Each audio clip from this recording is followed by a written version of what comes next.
Important বিষয় বলে রাখি যে এই দোষ স্বীকারোক্তিমূলক জবানবন্দিটা যে ম্যাজিস্ট্রেট রেকর্ড করবেন তার এই মামলাটা বিচার করার মতো এখতিয়ার, ক্ষমতা, পাওয়ার থাকুক বা না থাকুক এটা কিন্তু দেখার বিষয় নয়।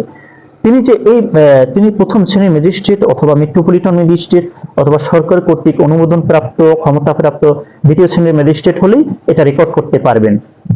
তার যদি এটা বিচার করার মতো ক্ষমতা না থাকে তারপরও কিন্তু এটা উনি রেকর্ড করতে পারবেন। রেকর্ড করে উনি যেটা করবেন, যে আদালতে মানে এটা বিচার করার মতো সামর্থ্য রাখে, যে আদালতের এখতিয়ার রয়েছে বিচার করার মতো মামলাটা, সেই আদালতে উনি এই দোষ স্বীকারোক্তিমূলক কপিটা পাঠিয়ে দিবেন।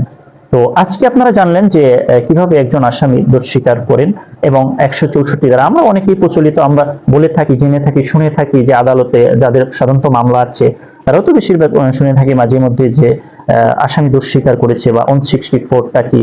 তো আজকে আপনারা এই ভিডিওর মাধ্যমে বিস্তারিত